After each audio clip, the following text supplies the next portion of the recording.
Hello everyone. देखो, आज मैं second order linear differential equation के जो नॉन होमोजेनियस पार्ट है उसका थ्योरी कराने वाला हूं। तो पिछले वीडियो में मैंने क्या बोला था, जो second order non homogeneous differential equation का जो सॉल्यूशन होगा वो सॉल्यूशन में दो पार्ट होगा। एक क्या है, कॉम्प्लीमेंट्री फंक्शन, और एक क्या है, पर्टिकुलर इंटीग्रल। तो पिछले वीडियो में मैंने ये कराया था कि how to find the complementary function in case of homogeneous linear differential equation। ठीक, तो आज मैं पर्टिकुलर इंटीग्रल कैसे फाइंड करते हैं non obviously non homogeneous part के, वो हम थ्योरी करने वाले हैं। और एक बात है कि अगर non homogeneous linear differential equation होगा तो क्या होगा, उसको उसको पहले r को जीरो करके जो कॉम्प्लीमेंट्री फंक्शन है वो पहले निकालना पड़ेगा, उसके बाद पर्टिकुलर इंटीग्रल। ठीक है। और अगर होमोजेनियस इक्वेशन एग्जाम में आएगा तो सिर्फ वही कॉम्प्लीमेंट्री फंक्शन से हो जाएगा। तो देखो, स्टार्ट करते हैं थ्योरी। तो क्या था, फॉर्म क्या था डिफरेंशियल इक्वेशन का, d2y d x square plus p dy dx plus q y is equal to r। यही था ना।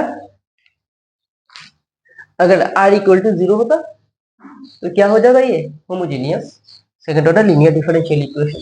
और इसके जो केसेस है मैंने पिछले वीडियो में करा था। अच्छा, तो आज तो ये सॉल्व करेंगे। ये r क्या है, r एक कांस्टेंट भी हो सकते हैं, पॉलिनोमियल भी हो सकते हैं, ट्राइगोनोमेट्रिक फंक्शन भी हो सकते हैं, और एक्सपोनेंशियल फंक्शन भी हो सकते हैं।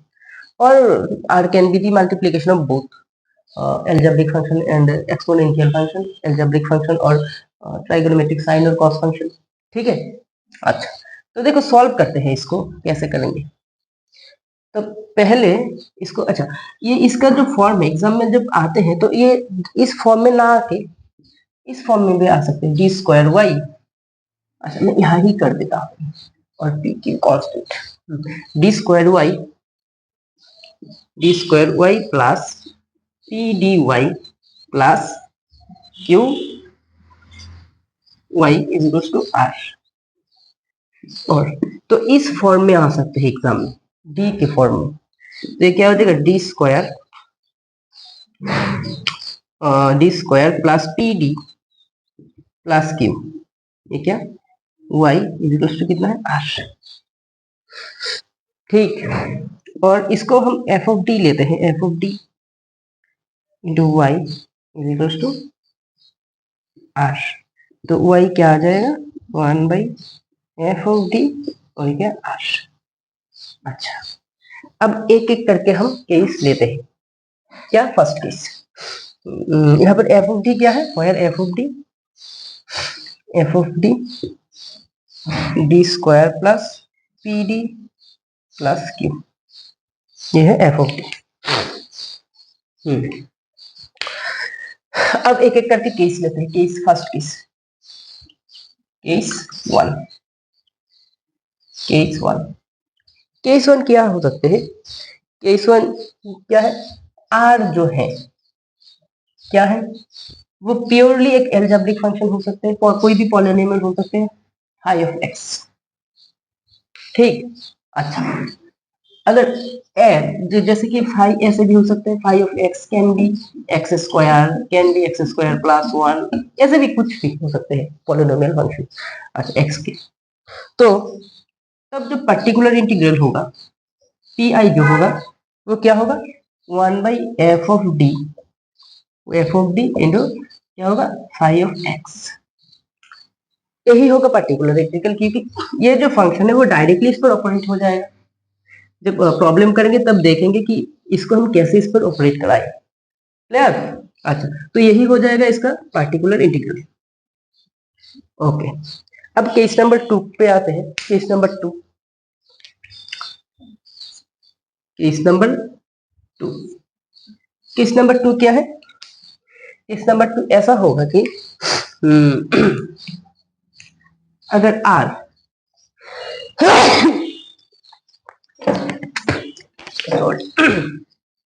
अगर r एक्सपोनेंशियल फंक्शन होगा e to the power x, let's say r equal to e to the power x,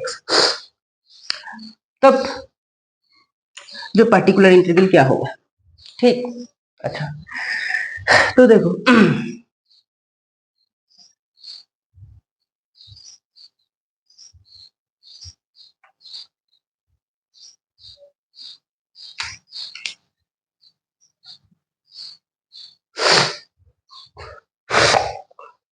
तो देखो हम केस नंबर 2 लेते हैं। केस नंबर 2 क्या है अगर r एक्सपोनेंशियल फंक्शन होगा तो पर्टिकुलर इंटीग्रल क्या होगा, इसको कैसे सॉल्व करेंगे, ये देखो 1 by f of d into e to the power ax, ठीक है। अच्छा, इसको कैसे सॉल्व करते हैं, अब ये देखो इसका जो सॉल्यूशन कैसा होगा। अगर यहाँ पर e टू दी पावर क्या है, e to the power exponential के जो पावर है उस पावर में x का, इसका मतलब जो इंडिपेंडेंट वेरिएबल है उसका कोएफिशिएंट क्या है, a है। तो 1 by f of a put करो and if f of a not equals to 0, then this is the solution.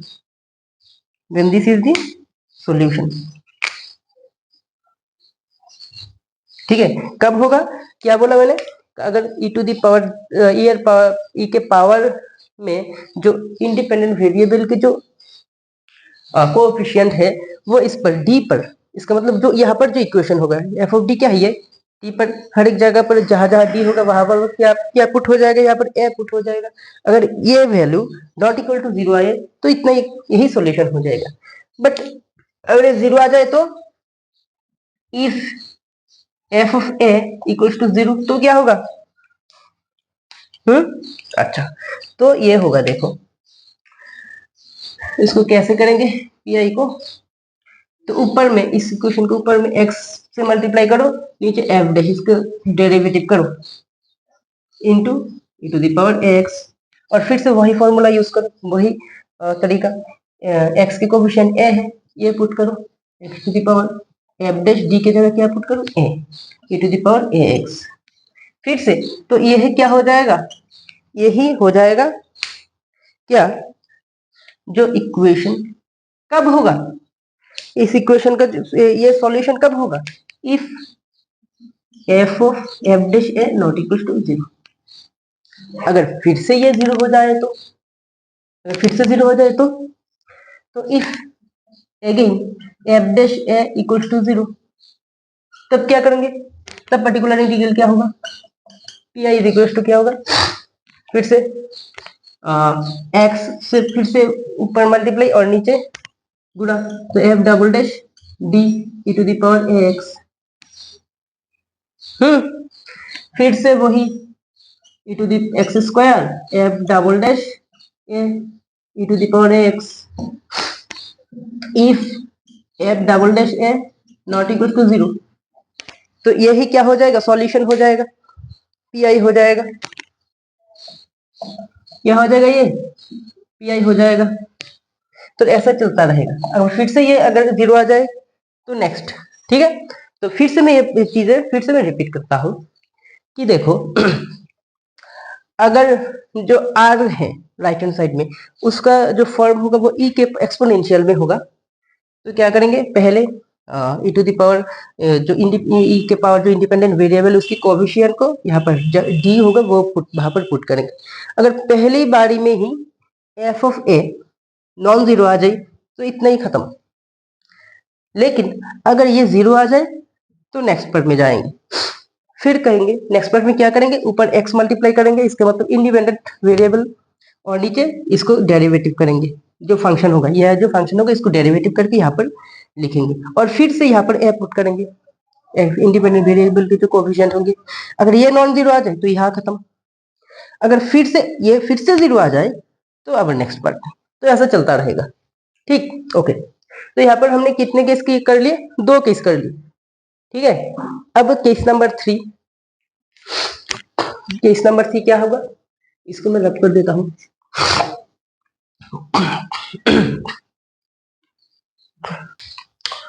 तो देखो हम नेक्स्ट केस 3 करते हैं। केस 3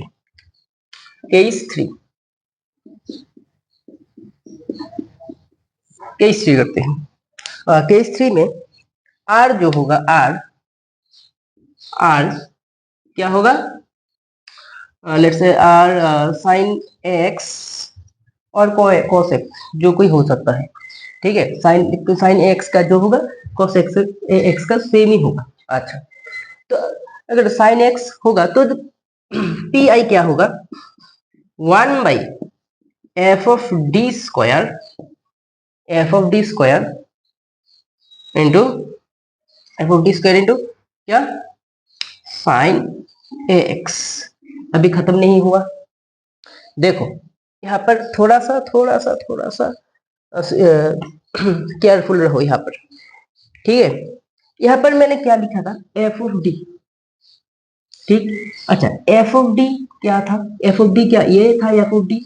तो इट एक्सपोनेंशियल के पावर में इंडिपेंडेंट वेरिएबल के जो कोएफिशिएंट्स था वो कहाँ यहाँ पर पुट हुआ था, जहां जहां पर डी होता वहां पर ये वैल्यू पुट होता, ठीक। बट अब देखो ये मैंने क्या क्या लिखा, एफ ऑफ डी स्क्वायर, ठीक है। तो ये याद रखना। अब करेंगे, देखो क्या करेंगे, जो इसका जो सॉल्यूशन होगा, अगर एफ ऑफ डी स्क्वायर के जगह हम माइनस ऑफ एस स्क्वायर क्या है, एस स्क्वायर जो यहाँ पर एक्स के जो कोएफिशिएंट है वो क्या मैंने लिखा, minus s square, not minus a whole square, दोनों में फर्क है। माइनस ए स्क्वायर जहां जहां डी स्क्वायर होगा वहां पर क्या पुट करेंगे, माइनस ए स्क्वायर। यहाँ पर डी के जगह में यह पुट नहीं कर सकता, सिर्फ यहाँ पर ही पुट कर सकता हूँ। समझ में आया? अच्छा, इंटू साइन ए एक्स, ठीक है। यही सॉल्यूशन हो जाएगा if f of minus a square not equal to 0। अब तो पहले जैसा ही है, ठीक है। अच्छा, पी आई अगर बट ये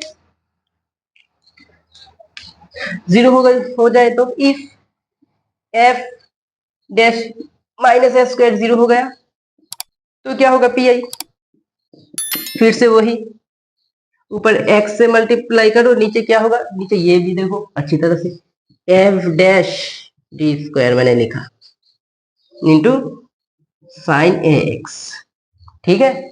तो क्या होगा, इसको डेरिवेटिव करना पड़ेगा।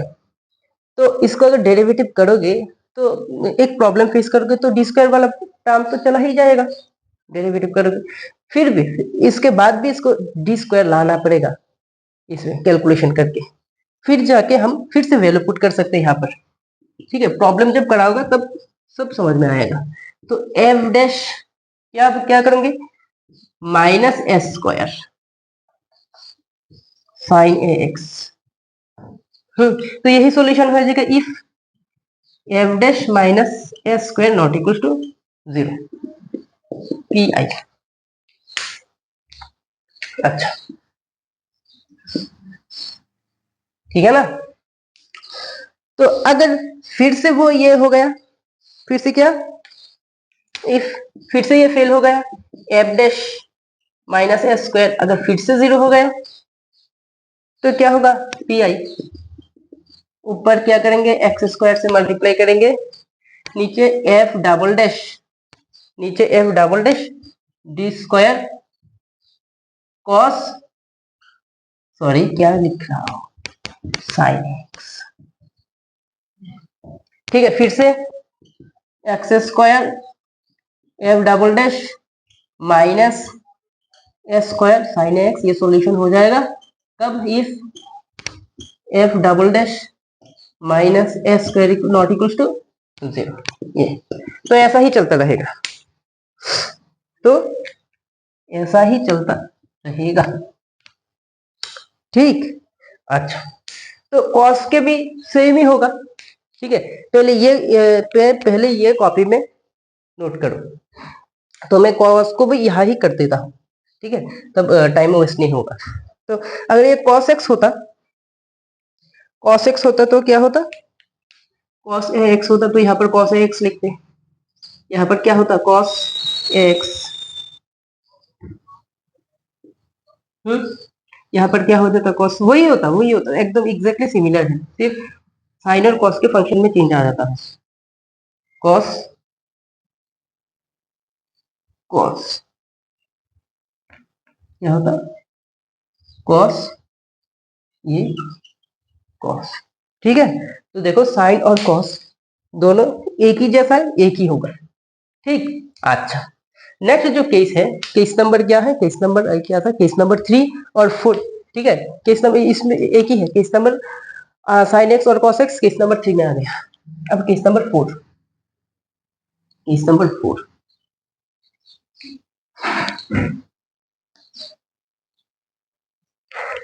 केस नंबर 4, 4 क्या हो सकते हैं देखो, लेट आर, आर क्या हो सकते हैं देखो, कोई भी एक algebraic function phi of x और एक्सपोनेंशियल के मल्टीपल में है, तब कैसे करेंगे पी आई। तो पी आई देखो ऐसे इस तरह से होगा, इस तरह से होगा कि दिखाई दे रहा है क्या, लाइटिंग का इशू हो गया क्या, अच्छा देखो 1/f ऑफ डी, मैंने फिर से क्या लिखा f ऑफ डी, ये याद रखना, phi of x into e to the power x. अब इसको कैसे सॉल्व करेंगे देखो, ये क्या है 1/f ऑफ डी, क्या एक ऑपरेटर, ठीक है, ये ऑपरेटर इस दोनों पर ऑपरेट होगा। तो पहले जो एक्सपोनेंशियल के पार्ट है उस पर ऑपरेट होगा, तो कैसे ऑपरेट होगा देखो, एक्सपोनेंट पार्ट को मैं यहाँ ले आता हूँ ई टू द पावर एक्स, ऐसे ही नहीं आएगा ई टू द पावर एक्स यहाँ पर, क्योंकि ऑपरेटर है ना, जैसे कि हम derivative, derivative of x square something Y into x square, you और बी है, यू और बी, तो ये एक ऑपरेटर की तरह काम कर रहा है यहाँ पर। तो एक्स स्क्वायर को यू ही में यहाँ पर नहीं बाहर निकाल सकते, ऑपरेट होकर बाहर निकालना पड़ेगा यू और बी करके, ठीक। अच्छा, जैसे कि you square, you constant derivative of v plus v constant derivative of v, ठीक है, ऑपरेट करके बाहर निकालना पड़ेगा। तो वैसे ही तो मैंने ये लिख लिया, इसका मतलब ये नहीं कि ये ऑपरेट नहीं हुआ। अब देखो मैं लिखूंगा f ऑफ d प्लस ए, अब d प्लस ए क्या लिखा, एक्स एक्सपोनेंशियल के पावर जो इंडिपेंडेंट वेरिएबल है उसके कोएफिशिएंट के a है, तो क्या लिखूंगा मैं, यहाँ पर जहां जहां d होगा इस फंक्शन में, जहां जहां d होगा वहां वहां क्या पुट करना पड़ेगा, d प्लस ए, ठीक। अच्छा, इंटू एफ ऑफ एक्स, तो यही क्या हो जाएगा, सॉल्यूशन हो जाएगा, यही पर्टिकुलर इंटीग्रल हो जाएगा। अब ये क्या है, ये तो फर्स्ट जो केस कराया था वही हुआ ना, ठीक है, एल्जेब्रिक फंक्शन, तो नॉर्मली ऑपरेट हो जाएगा यहाँ पर। अच्छा, तो कराऊंगा, ये जब कराऊंगा तब और भी अच्छी तरह से समझ में आएगा।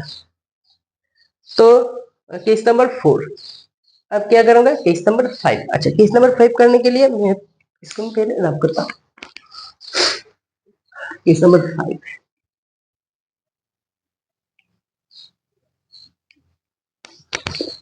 केस नंबर 5 केस नंबर 5 क्या हो सकते हैं देखो,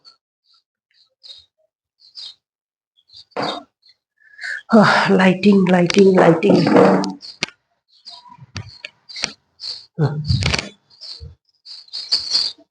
केस नंबर 5,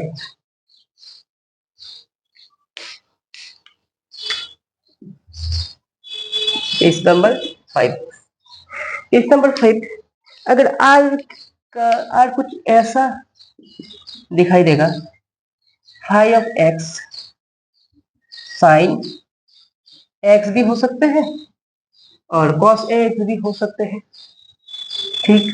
अच्छा, तो इस पहले हम ये देख लेते हैं कि ये वाला पार्ट यहाँ पर देखो, हमने क्या पढ़ा था, e टू दी पावर जो आई एक्स का जो फॉर्मूला था वो क्या था, cos x plus i sine x, ये पता है हम सबको। अच्छा, अगर रियल पार्ट लेता real part e to the power i x का, तो e to the power i x का रियल पार्ट क्या है ये, क्योंकि इसके साथ आयोटा मल्टीप्लीकेशन में नहीं है। इमेजिनरी पार्ट लेता तो क्या होता, ये होता साइन एक्स। ठीक, अच्छा इसको ही कुछ इसी तरह से ही करेंगे। तो देखो इसका जो पी आई होगा, पर्टिकुलर इंटीग्रल,